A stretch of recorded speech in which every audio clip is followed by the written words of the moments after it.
High, এটা ছিল 24শে জানুয়ারির ব্লগ। তো 24শে জানুয়ারি তো প্রচুর বিয়েবাড়ি ছিল। তো সেদিন আমারও বুকিং ছিল। সেদিন আমি আর আমার স্টুডেন্ট কিরণদি চলে গিয়েছিলাম আন্দুল। ওখানে অনুতুলিদি আমাদের কলকার জন্য বুকিং করেছিল। তো এখানে তারপরেই আমাদের ট্রেন চলে এসেছিলো। তারপরে ট্রেনে উঠেই কিরণদি একটু জল খেয়ে নিচ্ছিল, আর আমি একটা কাকুর ভিডিও করছিলাম, পাউরুটি বিক্রি করছিল। তারপর আমি এই বাইরের একটু ভিডিও করছিলাম, দেখতে বেশ ভালো লাগছিল। আমাদের যেতে বেশ অনেকটা টাইম লেগেছিল, কারণ তারকেশ্বর থেকে আন্দুল বেশ অনেকটাই দূর। দুটো ট্রেন চেঞ্জ করতে হয়েছিল, তারকেশ্বর টু হাওড়া, হাওড়া টু আন্দুল।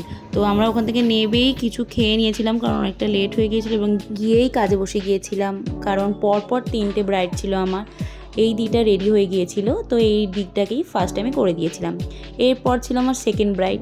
আমার সেকেন্ড ব্রাইড চেয়েছিল যে তার কলকাটা হোক ইয়েলো টোনের ওপর রেড একটা টাচ দিয়ে।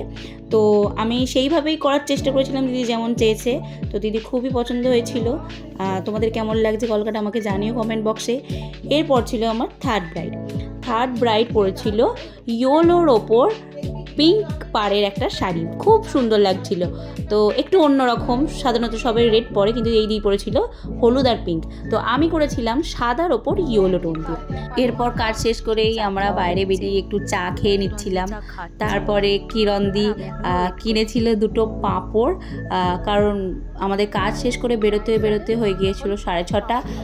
তো খিদে পেয়েছিল, তো খেয়ে নিচ্ছিলাম কিছু। তারপরেই আমাদের ট্রেন চলে আসলো। ট্রেনে উঠে দেখি কেউ কোথাও নেই, পুরো ট্রেন ফাঁকা। বেশ কয়েকজন ছিল, কিন্তু তাও ফাঁকাই ছিল।